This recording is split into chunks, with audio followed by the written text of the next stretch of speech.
அடக்க முடியாச்சு, எல்லாமே முடிஞ்சிருச்சு அப்படிதான் யோசிச்சிருப்பான். ஆனா இயேசு கல்லறை எங்க, இவ அழுத அழுகி பார்த்துட்டு கல்லறை எங்கன்னு கேட்கிறாரு. கூட்டிட்டு போய் காமிக்கிறாங்க. கல்லறை கல்லை புரட்டுங்கன்னு சொல்றாரு. அப்ப மரியா மாத்தாள் சொல்ற, ஆண்டவரே வயிற்று 4 நாள் நாரிச்சே.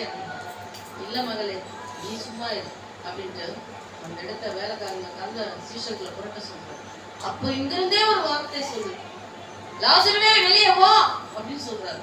கட்டப்பட்ட சூழ்நிலை, சரீரமெல்லாம் நான் இப்ப அழுகி போன ஒரு சூழ்நிலை இருந்த உயிரில்லாத அந்த பணத்துக்கு இயேசு உயிர் கொடுத்தார். ஹல்லேலூயா. யாருடைய அந்த இடத்துல யாருடைய ஜபத்தை கேட்டிருப்பாரு? யாருடைய கண்ணீரை பார்த்தாரு? மரியாளுடைய கண்ணீரை. அந்த இடத்துல அதுக்கப்புறம் பாத்தீங்கன்னா லாசரு நிறைய நாள் இயேசு கூட ஊழியத்துல அவர் போற இடம்லாம் போய் ஊழியம் செய்தார்.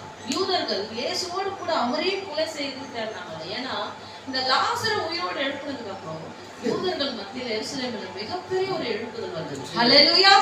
இத பார்த்த பரிசேயர்கள் சதுசேயர்களுக்கு ஆசாரியர்களுக்கு கோபம் வருது. இவனாலதான் இன்னைக்கு நிறைய யூதர்கள் அந்த இயேசுவை பின்பற்ற ஆரம்பிச்சிட்டாங்க அப்படின்னு சொல்லிட்டு இந்த சம்பவத்தின் மூலமா அந்த இடத்துல அநேகர் அவரை பின்பற்ற ஆரம்பிச்சாங்க. பிரியமானவர்களே, ஆண்டவர் சில காரியங்களை நம்மளோட வாழ்க்கையில அனுமதிக்கிறாருன்னா ஏதோ ஒரு தரிசனம் வச்சிருக்காரு, ஏதோ ஒரு விஷன் அவர் வச்சிருக்கிறார், திட்டம் வச்சிருக்கிறார். அது வரைக்கும் நாம என்ன பண்ணணும்? பொறுமையோடு காத்திருக்கணும். ஹல்லேலூயா. ஏன்னா அவர் சொல்றாரு, நான் பொய் சொல்ல மாட்டேன். ஏன்னா நான் பொய் சொல்ல யாரு இல்ல, நல்ல மனமாற அல்லன்னு சொல்றாரு. ஹல்லேலூயா. ஆசீர்வாதம் டிலே ஆகுதா, தாமதம் ஆகுதா, ஜெபம் பண்ணி காத்திருங்க. அது நன்மையா முடிய ஆண்டவர் உதவி செய்வார். ஹல்லேலூயா. ஹல்லேலூயா. ஆண்டவர் பாருங்க, தானியேலுக்கு வெளிப்படுத்துறார். இயேசு கிறிஸ்து அவரை பத்தின ஒரு குறிப்பிட்ட தரிசனம் இருக்கு.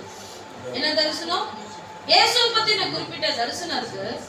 தானியேல் 9:16 வாசிங்க.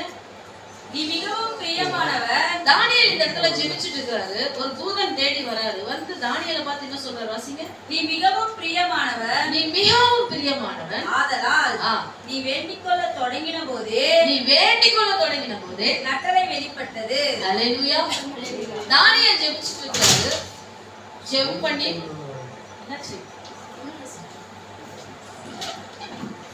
அப்போ